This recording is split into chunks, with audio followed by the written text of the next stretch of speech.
Hey everybody, it's the weekend heading into April week 4, 2020, and we're taking a look at the S&P 500. I'm going to go over the downside first, and then I'm going to go over the upside second in this video and try not to make it drone on for too long. Here is the 5-minute chart, which is just a chart to look at the intraday activity around daily levels. So I take things like the 50-day simple moving average, or the 10-day or the 20-day simple moving average. Those are adjusted every day based off of what I see them read from a daily chart after we open. And then there are static levels that stay on there, such as opens, closes, gaps, highs, and lows. So here was our 5-minute chart and what we traded on Friday. It's right here. We gapped up open from Thursday's close.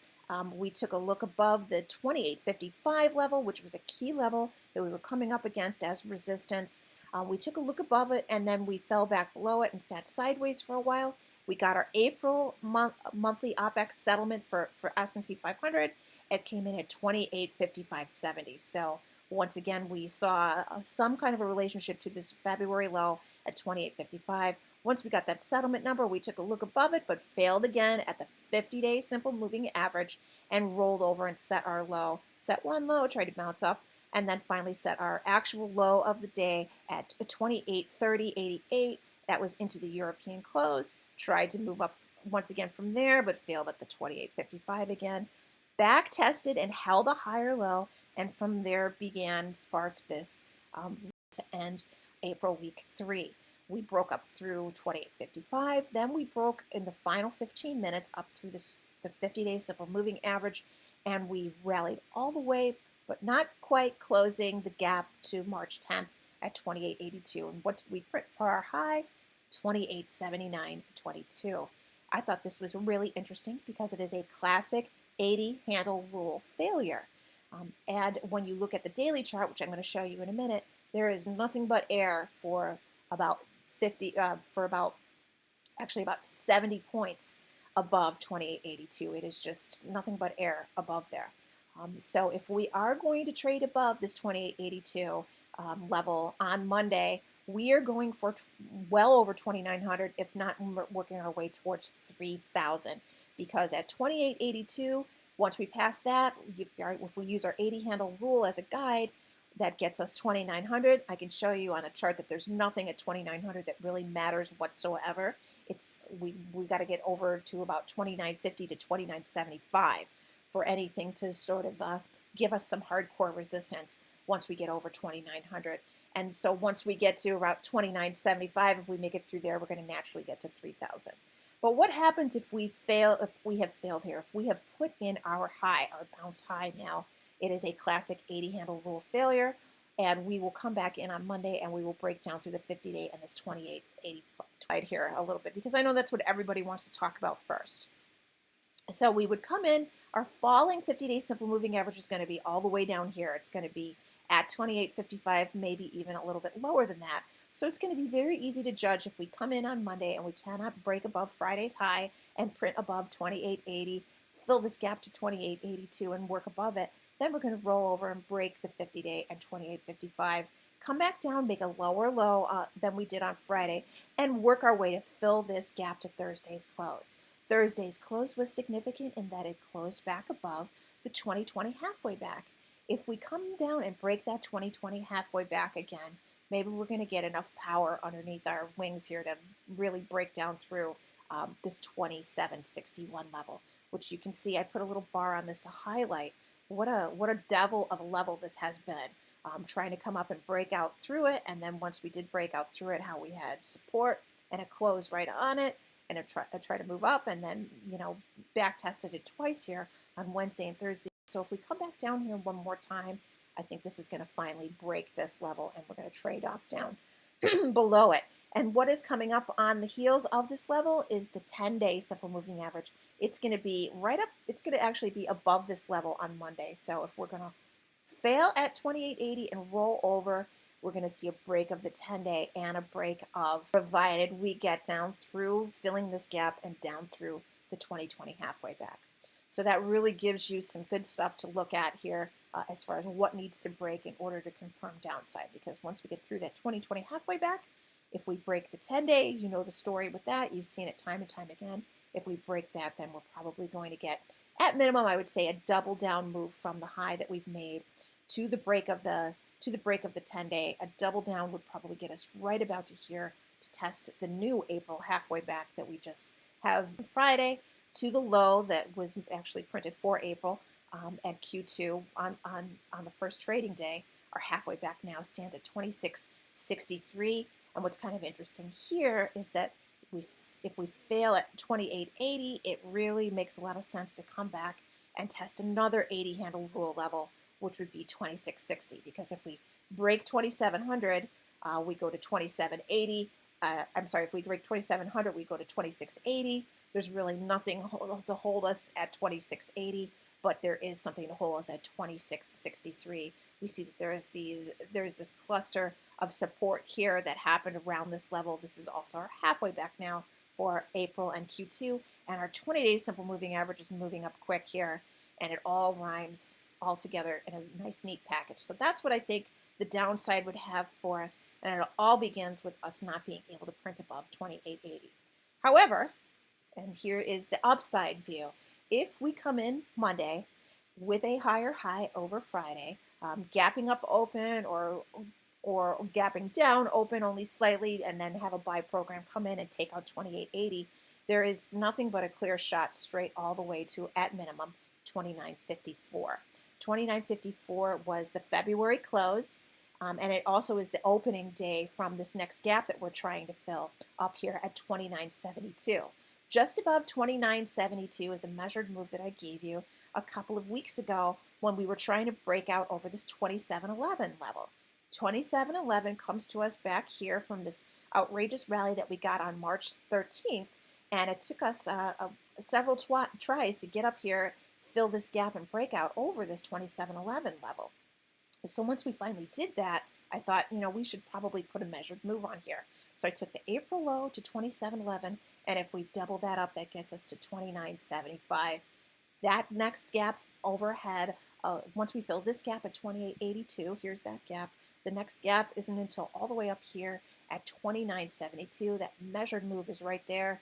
It all makes a lot of sense with moving to a move against 29.80. We've just failed just below 28.80. If we come in and take that out, it really is about a 100-point move is the next move up, to test below 28.80 and test below the 200-day simple moving average.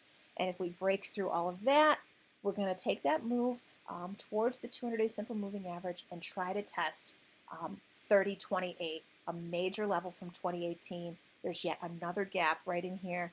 So there's a lot of stuff that really rhymes together using a combination of the 80 handle rule, the simple moving averages, our measured move, and also filling our gaps. So all of that stuff that's in the blog, there are the first articles, the first few articles of the blog that really form the foundation of some great rules that you can take with you on anything that you trade. They're all in play here, and they're all right before us, and they would help us get through and understand what's going on to not just the upside, but also to the downside if we're going to work our way all the way back to 26.63. So that's the downside. Maybe I'll move all the way to 26.63, and to the upside, I'll move all the way to 30.28. And if you kind of look at where we're trading now, it looks like it is about the halfway point between 30.28 and 26.63. Okay, so let's wrap this up by looking at our other time frame charts, because that's important to do. Here is our weekly chart. We had been looking for a move down to 1890, and this was predicated on us breaking the 200-week simple moving average, which we had not done in years. Our last test of it was back here at the 2018 low. There's a whole video about this. I don't want to regurgitate this entire thesis here. You can go find it in the YouTube channel, a 5-minute video explaining this down row below the 200-week simple moving average. But our week going into Easter weekend, we broke out over the 200-week simple moving average and closed above it. And look at where the 200-week simple moving average is. Right now it's at 26.52. We talked about just a little while ago that if we were to roll over to the downside, we're looking for 26.63. This is a little bit of a gently rising line. You can see that all rhymes with coming back and testing this 200-week simple moving average. So if there is going to be a downside move, that downside move must make a decision at the 200-week simple moving average. We've put in 2 new closes now back above this 200-week simple moving average. So in order to get our lower low, break this 2020 low, it starts with us having to break the 200-week simple moving average. If we can't break below that 200-week simple moving average, we probably have our 2020 low in, and there is a group of investors that are trying to support this, because if we get down here to this 2020 low one more time, it's going to break and we're going to be losing 100% of the rally that we've made since Trump was elected. And I'm sure that the people in charge of all the mutual funds and so on and so forth are probably Trump supporters, and they probably want to make sure that he has some sort of a foot to stand on when we go into this election. So getting down to this low, this 2020 low, and breaking down below it, I mean, how in the world has this man got any chance whatsoever, hope in hell of getting reelected if we hold this, if we break this 2020 low and sell off from there?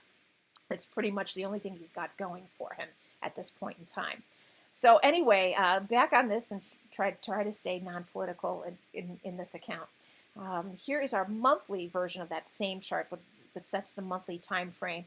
And you can see that we had a single little close below the 50-month simple moving average, but we retook that, and we had a little close below it in February, but we retook that, I'm sorry, March, but we retook that here in April, and right now we're sitting right below the 20-month simple moving average. And if we were to move on to that, ultimately to the 29.75 to 30.28, those two upside targets, we would be looking at the 10-month simple moving average on the monthly time frame. So I thought that was kind of interesting as well. And then, of course, here is the cleared out. This is basically, the daily. The roadmap is a daily chart. This is the daily chart without all the extra bells and whistles and detail on it.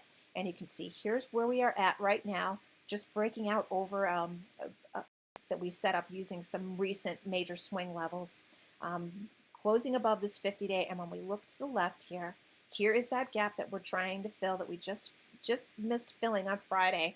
So if we are going to fail, you can really see that this is really the breaking off point, because above here we really get into some big gaps and repair some major damage, and we would probably really get sucked all the way up to 30.28. When you look at this kind of cleared out view of it, you can see that it really is just sort of an arbitrary idea of stopping at 29.75 is really just something that I put in there to show you, just in case there is that sort of, heartbreak moment where they pull the rug right in front of 3,000. But when we look at the chart, most people who are more purists, just looking at larger time frames, would say there's really nothing above us from here, from the 50-day we're going. Okay, so anyway, I hope this helped you sort of realize where we are at and where we're going, and gives you a good start to the day. I'm going into this week flat. It's been a long time since I didn't take some options and hold them over the weekend, because I really think that,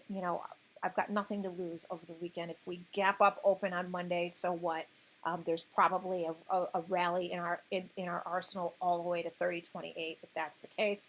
And if we gap down open, I think we've got a pretty good move under, in front of us of about 200 points. So I can wait and just pick up whatever direction I need to pick up on when we get to Monday's open. That's it. Have a great rest of your weekend. As always, good luck and good trading.